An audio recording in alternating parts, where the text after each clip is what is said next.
I'm pro-choice, and I want to share why. My reasoning is, let's say I have a homeless adult kid who knocks on my door in a blizzard. If I don't let him in, he will die of the cold.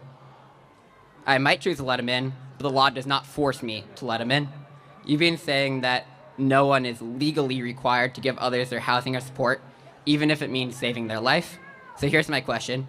If we agree that people can't be legally forced to use their homes to save someone, why should women be legally forced to use their bodies to sustain a fetus, especially in the first trimester when it can't survive on its own? It's a good faith question. So taking side of my answer, because Yep. it would invalidate what I'm about to say, how about 99% of the cases are non-abortions, which is the analogy actually falls apart, or the metaphor, because you actually do invite the homeless person into your home. That's what happens when you have sex. You invite the baby into your uterus. So you could be pro-choice of whether or not you're going to have sex. It's not always a choice. Sometimes the condom can break. Oh, no, Sometimes no, it no, can you be don't on... have to have sex. That's the point.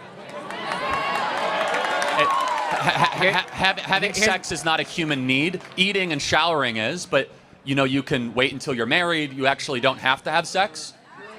Here's my counterpoint to that, though. If I'm driving a car, I'm taking the chance that there could be a kid if there's like a bike lane right next to me. And this actually happened recently close to my home, where there's someone on a Lime scooter on like a bike lane right next to me.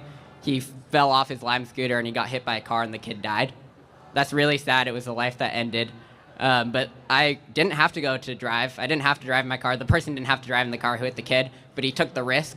In the end, the law still doesn't punish the driver because it wasn't his fault. He did everything that he possibly could, and he didn't have to drive. You're equating having sex with driving, just to be clear.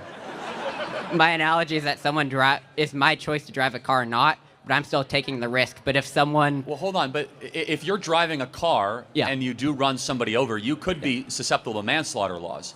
I could be susceptible to that, but if it's not my fault, then I don't get a manslaughter law. And okay, what so happened in that's this case is that they didn't get a manslaughter then let's go law. further. Legally, At what they didn't. point is something your fault? It's very circumstantial. No, but like what is the intent threshold when something is your fault? If you intentionally try to cause an action, then it's your fault. But I agree, for this like an driver, they abortion. did not intentionally do it. So There's like nothing an they could abortion, have done. hold on, like an abortion, you intentionally cause a result.